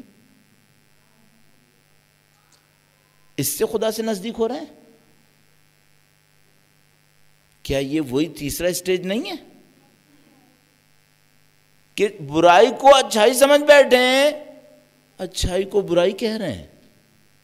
دیکھیے ہمارے ہاں بہت بڑی مشکل ہو گئی ہے بعض چیزوں میں، دین میں بھی یہی ہو گیا ہے۔ یہ میں آپ کی خدمت میں عرض کر رہا ہوں، مجھے 32 سال ہو گئے طالب علم بنے ہوئے، اور 32 سال میں جو دین کے اندر آنے والی تبدیلیاں ہیں اس کو میں نے اپنی آنکھوں کے سامنے احساس کیا، جیسے 30-32 سال سے بچہ پال رہا ہو کوئی۔ میں بھی تو اسی بچے کو اپنے ہاتھ میں لیے بیٹھا ہوں نا، جو میرے دین ہے۔ تو 30-32 سال میں اپنی آنکھوں سے دیکھ رہا ہوں کہ کس طریقے سے برائیاں اچھائیاں بن گئی ہیں، اور اچھائیاں برائیوں میں تبدیل ہو گئی ہیں۔ البتہ مجھے ایک بات بھی اور بھی سمجھ میں آ رہی ہے، سوسائٹی کیمپس میں بٹ رہی ہے، بہت تیزی سے سوسائٹی کیمپس میں بٹ رہی ہے۔ ایک کیمپ ایسے لوگوں کا بن رہا ہے جو سب چیزیں صحیح سمجھ رہے ہیں، اور ایک کیمپ بدقسمتی سے اکثریت کا ایسا بن رہا ہے جس میں کچھ نہیں پتا کیا صحیح ہے کیا غلط ہے، بلکہ صحیح غلط ہو چکا ہے اس کیمپ کے اندر، اور غلط صحیح ہو چکا ہے۔ عزیزان محترم، یہ تو خرابی ہو گئی، اور خرابی کی انتہا ہو گئی۔ یہ وہ تھی جو خرابی کی انتہا جو اللہ کے رسول نے ہم سے 1400 سال پہلے کہی تھی، اور 1400 سال پہلے اس کا کوئی تصور بھی نہیں کر سکتا تھا۔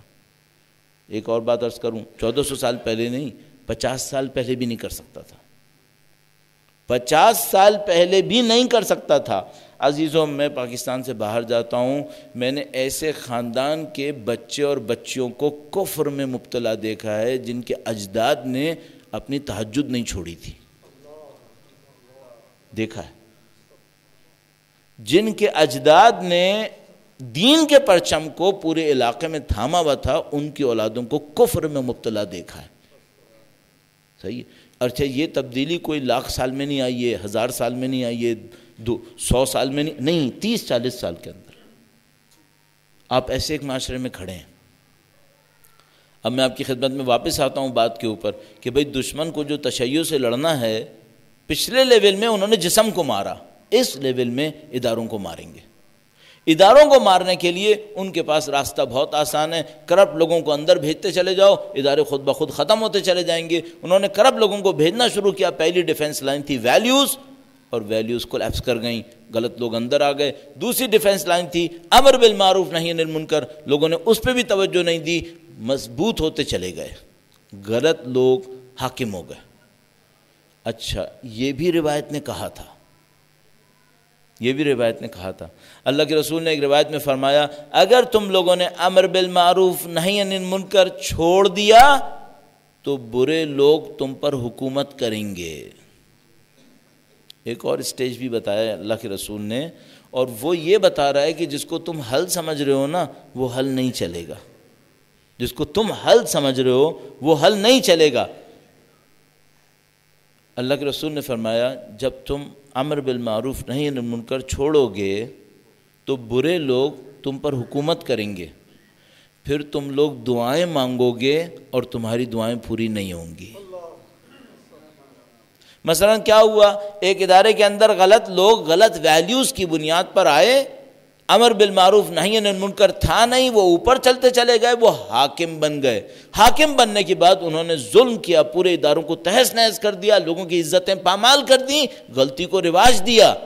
اب میرا جیسا ایک آدمی بیٹھ کر نماز شب میں دعا کر رہا ہے، اے خدایا اس کو یہاں سے ہٹا دے، اللہ کہہ رہا ہے اب دعائیں کرتے رہو، دعائیں پوری نہیں ہوں گی۔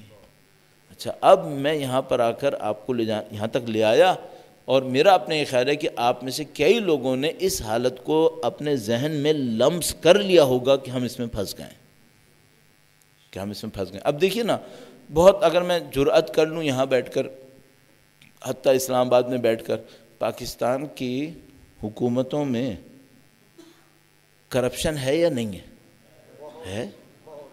اچھا یہ اخیار ہیں یا اشرار ہیں؟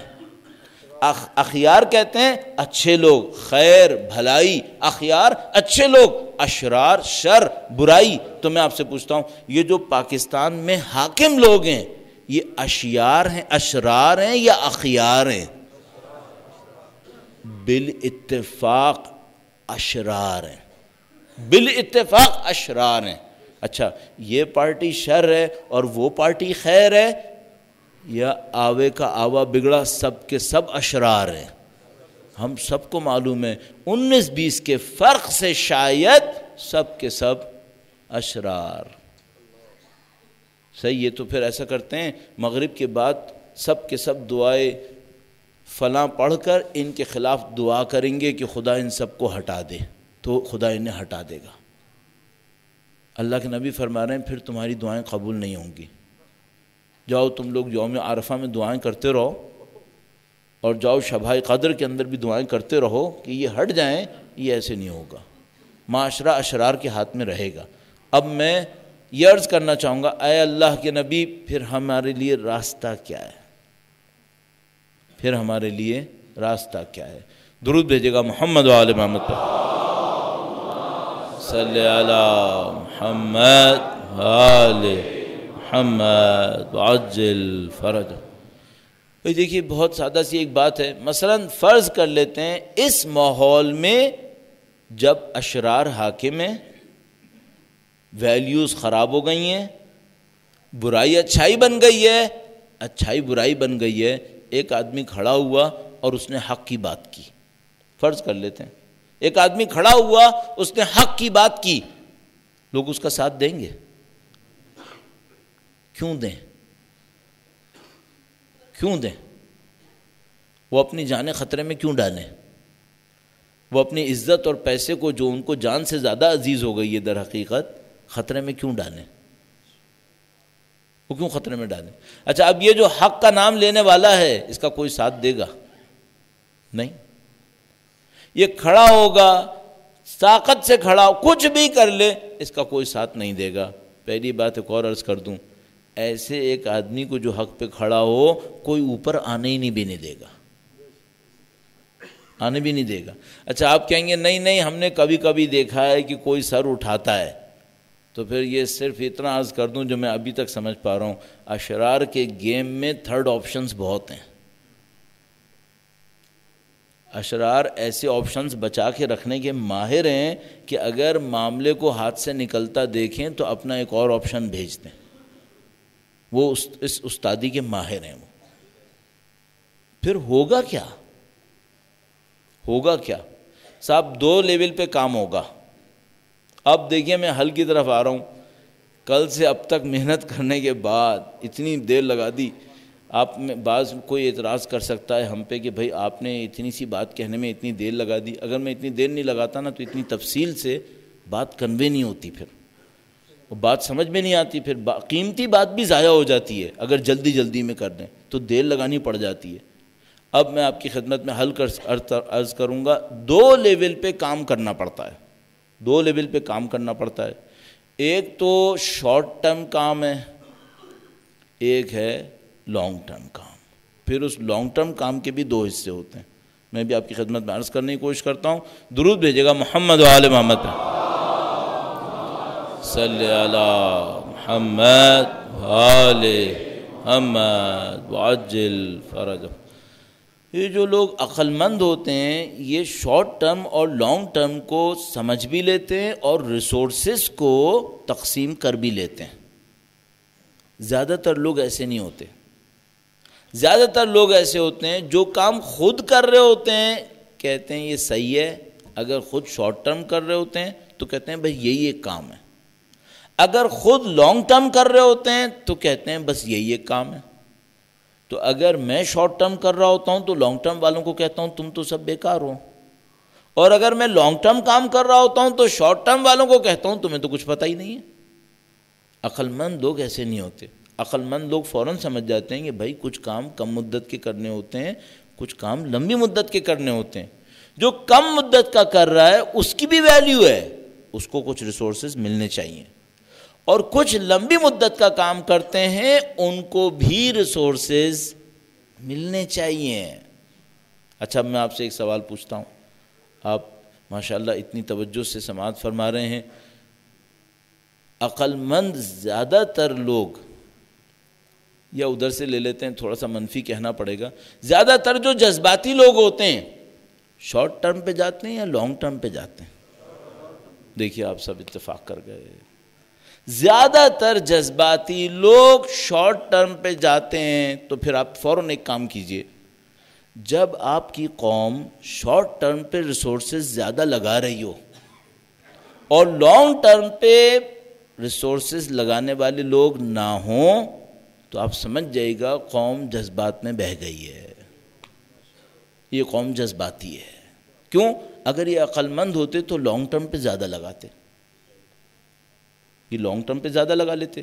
تو یہ جو شارٹ ٹرم پہ پیسہ لگائے جا رہے ہیں، کھپائے چلے جا رہے ہیں، اگر میں آپ لوگوں کی ٹرمنالوجی کھپانا استعمال کر لوں تو اس کا مطلب یہ لوگ جذباتی لوگ ہیں، یہ لوگ ہیں جذباتی۔ اب دیکھیے میں مثال عرض کرتا ہوں آپ کی خدمت میں، بھائی ایک بنی عباس کا دور ہے، بنی عباس کا دور ہے، تاکہ ہم کنیکٹ کر سکیں اہل بیت کی تعلیمات سے، کو آپ یہ نہ سمجھیں کہ میں اپنا انالیسس کر رہا ہوں، نہیں میں نے وہاں سے سیکھا ہے اس لیے عرض کر رہا ہوں۔ بنی عباس کا دور ہے، اہل بیت کو درس اور تدریس کا موقع ملا۔ کل میں نے عرض کیا تھا کہ پہلے بنی عباس نے آ کر بنی حسن کا خاتمہ کیا تھا، جب بنی حسن کا خاتمہ کرنے میں کامیاب ہو گئے پھر اہل بیت پر توجہ دی اور ان پر سختیاں شروع کی۔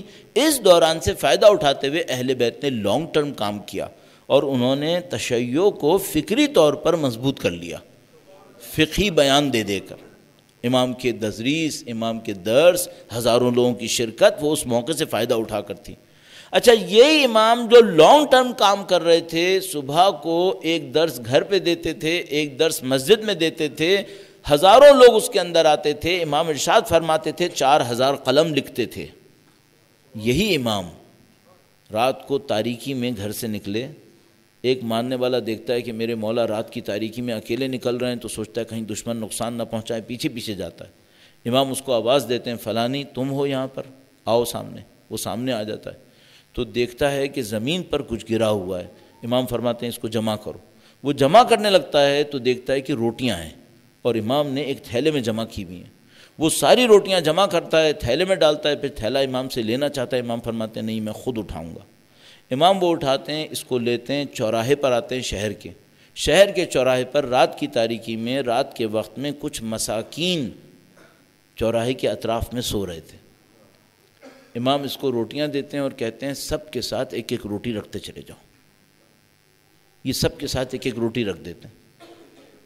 جب یہ کام فارغ ہو جاتے ہیں تو امام جانے کا ارادہ کرتے ہیں، تو وہ امام سے پوچھتا ہے کہ مولا یہ جن کو آپ نے روٹیاں دیں ان کو تو نظر بھی نہیں آیا کہ روٹیاں کس نے دیں، انہوں نے تو پہچانا ہی نہیں کہ آپ نے دیں، تو کیا یہ آپ کے چاہنے والے ہیں؟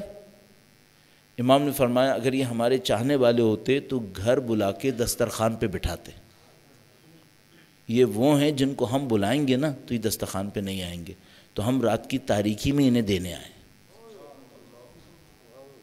ہم انہیں رات کی تاریکی میں دینے آئے۔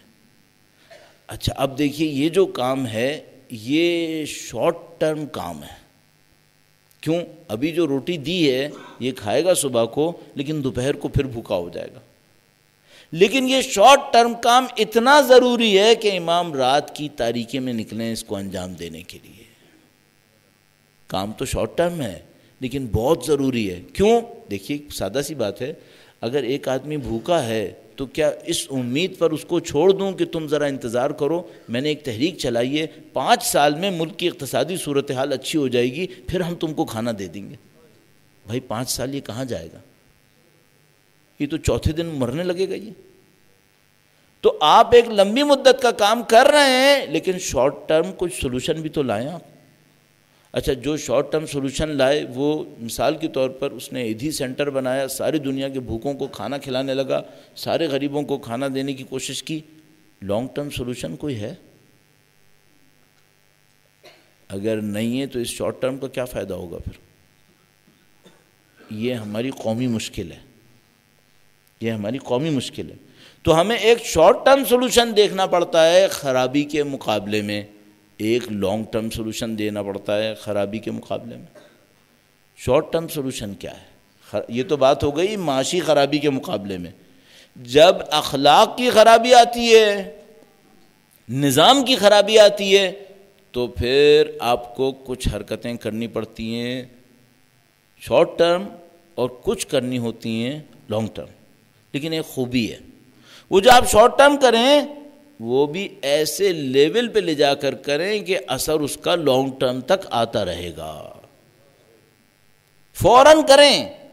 کچھ موقع ایسے آتے ہیں عزیزان محترم، آپ کو فوراً کچھ کرنا پڑتا ہے ورنہ معاملہ خراب ہو جائے گا، وقت نکل جائے گا. پھر فوراً کچھ کرنا پڑتا ہے، لیکن فوراً میں کوئی جذباتی کام مت کریں. ایسا کام کریں جس کا اثر لمبی مدت تک آتا رہے. مثال عرض کروں تاکہ صرف نظریہ نہ بنے، درود بھیجے گا محمد و آل محمد پر.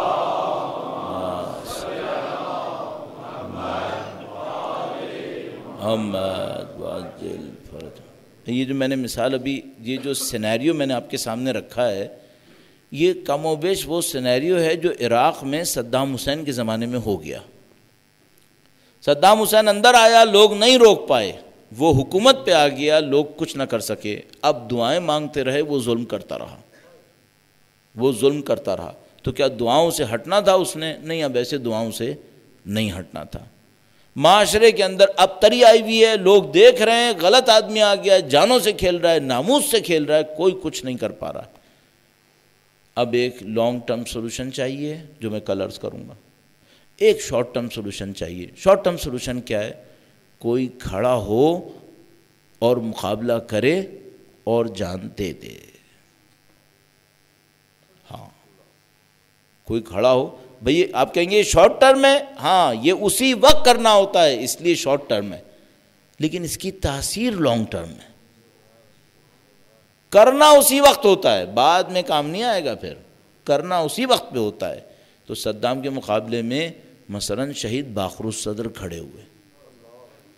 انہوں نے کہا بھائی مجھے معلوم ہے کہ میری قوم اس وقت صدام کے مقابلے میں نہیں آئے گی، لیکن میں تو اپنا سر نہیں جھکاؤں گا.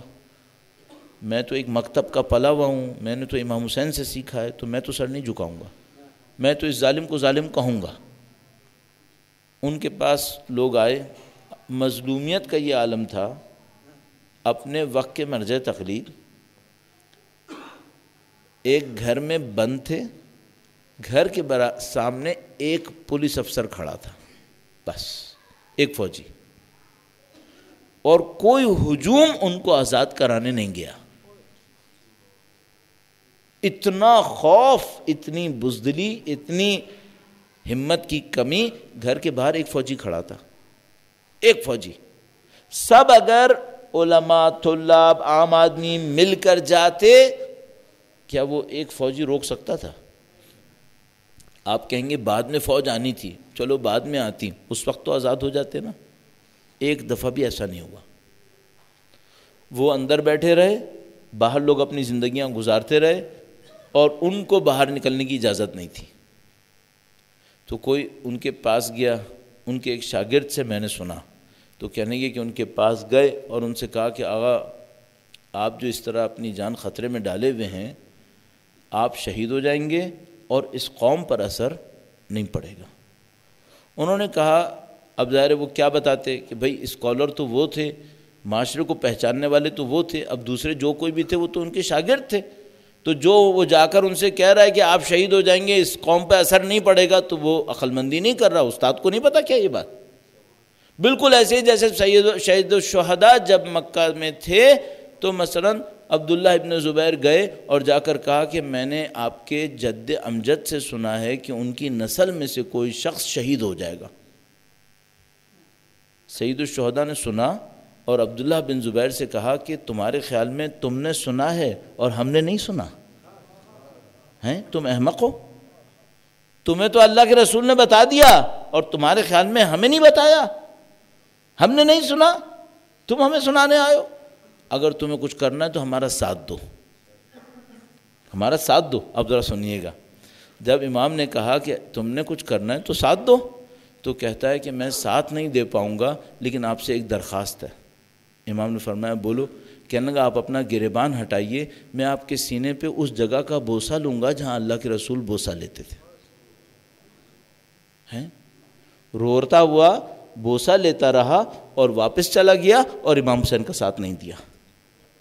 اب میں آپ سے ایک سوال پوچھوں گا، اس بوسہ لینے کا کوئی فائدہ ہے؟ بھائی تو نے اس جگہ کا بوسہ لیا جہاں اللہ کے رسول بوسہ لیتے تھے، تو نے وہ کیوں نہیں کیا جو اللہ کے رسول کہا کرتے تھے؟ وہ بھی تو کرتا جو اللہ کے رسول کہا کرتے تھے۔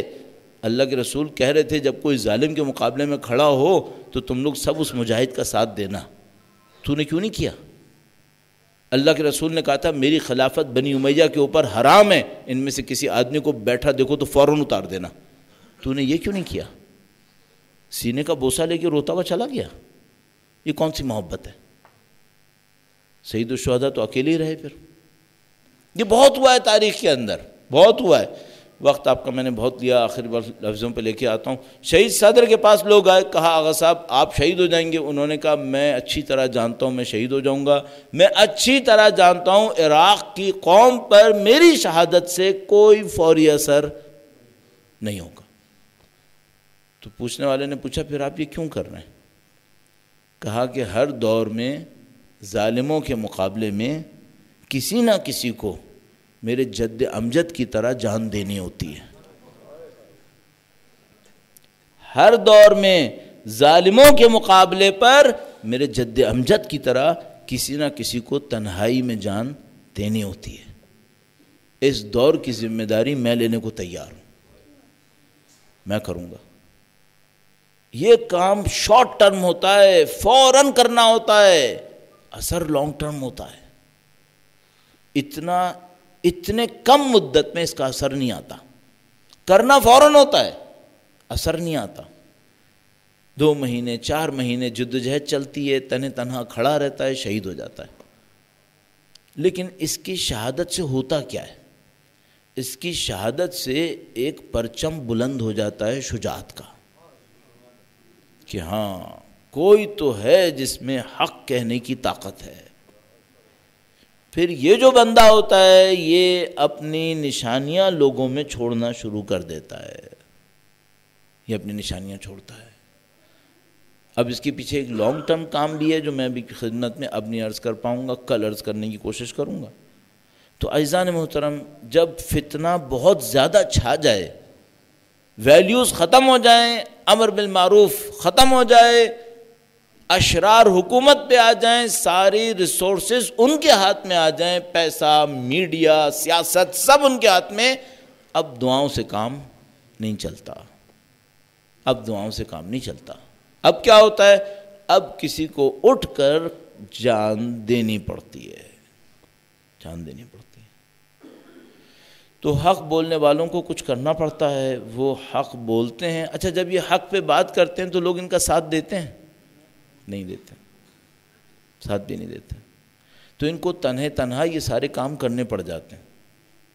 کوئی بات نہیں، پھر وہ اس بات پہ چل رہے ہوتے ہیں کہ ہمارے سامنے مثال امام حسین کی ہے، وہ جی لیتے ہیں، اپنی اس شان میں اپنی موت کو قبول کر لیتے ہیں۔ تو عزیزان محترم، ہم لوگ بہت فخر سے کہہ سکتے ہیں کہ شیعت کی تاریخ اس معاملے میں بہت غنی تاریخ ہے، بہت غنی ہے۔ ہر صدی میں تقریباً ہر دور میں ایسے شیعہ اہل بیت کے چاہنے والے علماء، متقی پرہیزگار لوگ ادوار میں آتے رہے ہیں جنہوں نے تنہا کھڑے ہو کر بھی اہل حق کے نام پر جان دے دی۔ انہوں نے کہا کوئی بات نہیں۔ اچھا یہ سب لوگ کیوں جانے دے رہے تھے؟ یہ سب جان دیتے ہیں امام حسین کے نام پر، یہ امام حسین کو پہچان لیتے ہیں۔ ہم لوگ تو صرف امام کا لقب یوں بولیے کہ عادتاً کہتے ہیں سید الشہداء۔ سید الشہداء کا مطلب ہوتا ہے شہداء کے سردار۔ یہ جو لوگ ہوتے ہیں یہ لوگ کہتے ہیں کہ بھئی اگر شہداء کے سردار امام حسین ہیں اور یقیناً ہے، تو میں اس لشکر میں کیوں نہ جاؤں جس کی سرداری امام حسین کے ہاتھ میں ہے۔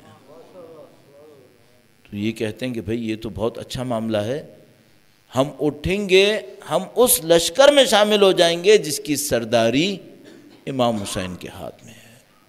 تو وہ اسے پسند کر لیتے ہیں۔ اور عزیزان محترم، خداوند متعال نے سید الشہداء کے نام میں ایسی کشش رکھی ہے، ایسی جذباتیت رکھی ہے کہ کائنات تک لوگ امام حسین کا نام لیتے رہیں گے اور ان کے دلوں میں آزادی کا جذبہ بڑھتا چلا جائے گا۔ کبھی فوراً نظر آئے گا، کبھی تھوڑا سا دیر سے نظر آئے گا۔ یہ جو توابین تھے، یہ کون تھے؟ یہ سب توبہ کرتے ہیں، امام حسین کے روضہ اطہر پہ جاتے ہیں، گریہ کرتے ہیں اور امام حسین سے وعدہ کرتے ہیں کہ مولا آپ کے نام پر جان دیں گے، اور اپنی جانیں نثار کرتے ہیں۔ عزیزو، میں اور آپ بھی ایسے ہی ہیں۔ ہمیں بھی خدا نے سعادت دے دی ہے کہ ہم فرش عزا پہ بیٹھے ہیں۔ یہ جو ہمیں فرش عزا پہ بٹھایا ہے، اس کا مطلب کیا ہے؟ ہم میں سے کچھ لوگوں نے ایسا نکلنا ہے جنہوں نے حق کے نام پر، حق کی خاطر امام حسین کی فکر کے لیے اپنی جانوں کو ہنسی خوشی قربان کر دینا ہے۔ ہم میں سے کچھ خوش نصیب نکلنے والے ہیں، کچھ تو جا چکے ہیں۔ وہ جو آیہ کریمہ ہے نا، منہم من قضا نحبہ ومنہم من ینتظر وما بدلوا تبدیلا۔ کچھ وہ ہیں جو اپنی جانیں دے چکے ہیں اور کچھ وہ ہیں جو اس قربانی کا انتظار کر رہے ہیں۔ یہ امام حسین کے اس فرش کا صدقہ ہے۔ اور عزیزو، یہ جو جانیں دیتے ہیں، یہ جان کیوں نہ دیں؟ جب انسان کربلا کے اندر سید الشہداء کی قربانیوں کو دیکھتا ہے، اور الحمدللہ آپ اور میں بچپن سے دیکھ رہے ہیں، تو آپ اپنی دل کی گہرائیوں سے سوچئے گا کہ جب آپ امام حسین کی قربانیوں کو دیکھتے ہیں تو کیا دل نہیں چاہتا کہ کاش ہم بھی قربان ہو ہی جاتے؟ جب انسان جوان ہونے کے ناطے علی اکبر کو قربان ہوتا دیکھتا ہے، تو جوان اپنی جوانی کے اندر رہتے ہوئے اپنے آپ سے کہتا ہے کہ اگر علی اکبر جیسا جوان قربان ہو جائے تو میری جوانی کس کام کی پھر؟ عزیزو، جو لوگ کربلا میں تھے، جو سید الشہداء کے خاندان کے تھے، وہ تو ساتھ تھے۔ جو خاندان کے باہر تھے، شب عاشور ایک خیمے میں جمع ہوئے حبیب ابن مظاہر کی سربراہی میں، یہ سب جمع ہوئے۔ جو سید الشہداء کے خاندان کے تھے، وہ مولا ابو الفضل کے خیمے میں جمع ہوئے ان کی سربراہی میں۔ تو مولا ابو الفضل نے سارے بنی ہاشم کے جوانوں کو، افراد کو جمع کیا اور کہا کہ دیکھو، ہم لوگ نبی کے خاندان سے ہیں، کل جب قربانیوں کا وقت آئے تو امت پہلے نہ جائے، پہلے ہم جائیں گے۔ ادھر حبیب ابن مظاہر نے سارے باقی لوگوں کو جمع کیا اور کہا کہ دیکھو، یہ جو خیمہ ہے نا، یہ آل رسول کا خیمہ ہے، ان پر ہماری جانیں قربان، ایسا نہ ہو ان کا کوئی قطرہ خون ہم سے پہلے بہہ جائے، یہ نہیں ہونے دیں گے۔ تو یہ سب آئے، جمع ہوئے بی بی زینب سلام اللہ علیہا کے سامنے۔ اذن کلام لیا حبیب ابن مظاہر نے، اور حبیب ابن مظاہر نے بی بی کو خطاب کر کے کہا کہ اے بی بی، آپ کے غلام گردنوں پہ شمشیریں رکھ کر حاضر ہیں، ہمیں اجازت دلوائیں کہ ہماری جانیں پہلے جائیں گی، آپ کے خاندان کی بات بعد میں آئے گی۔ عزیزو، یہ سب منظر میں نے آپ کی خدمت میں عرض کیا، بس 2 جملے اور مصائب کی عرض کروں گا۔ جب بی بی کے سامنے یہ منظر آیا ہوگا تو بی بی نے دعائیں دی ہوں گی، لیکن ذرا 24 گھنٹے کے بعد سوچنا، جب شام غریبہ آئی، وہ مظلومہ مخدرات جلے ہوئے خیموں کے باہر ایک عصا ہاتھ میں لیے پہرا دے رہی ہیں اور بار بار سوچ رہی ہیں کل تو عباس تھے، کل تو اصحاب باوفا۔ تو یہ کتنا عجیب لمحہ تھا، یہ ایک لمحہ تھا۔ پھر 11 محرم کا دن آیا جب عماریوں پر سوار کیا جانے لگا تو بی بی نے ایک دفعہ مقتل کی طرف دیکھا اور کہا کہ کل جب مدینے سے نکل رہی تھی تو 18 بھائی حفاظت کے لیے کھڑے تھے۔ اعلان ہو رہا تھا کہ عقیلہ عرب تشریف لا رہی ہیں، لوگوں نظروں کو جھکاؤ۔ 18 بھائی کھڑے ہوئے اور بہن شان سے آئیں، ان کو سوار کیا گیا۔ آج 11 محرم کا دن ہے، یہ بہن سوار ہونے والی ہے اور سوائے لاشوں کے کچھ نہ بچا۔ عزیزو اب کیسے جرأت کروں؟ چند دنوں کے بعد کوفے کے بازار ہوں گے، شام کے بازار، شام کے دربار، ان نجس لوگوں کا بیٹھنا، اولاد رسول کا کھڑا ہونا، اور اللہ اکبر۔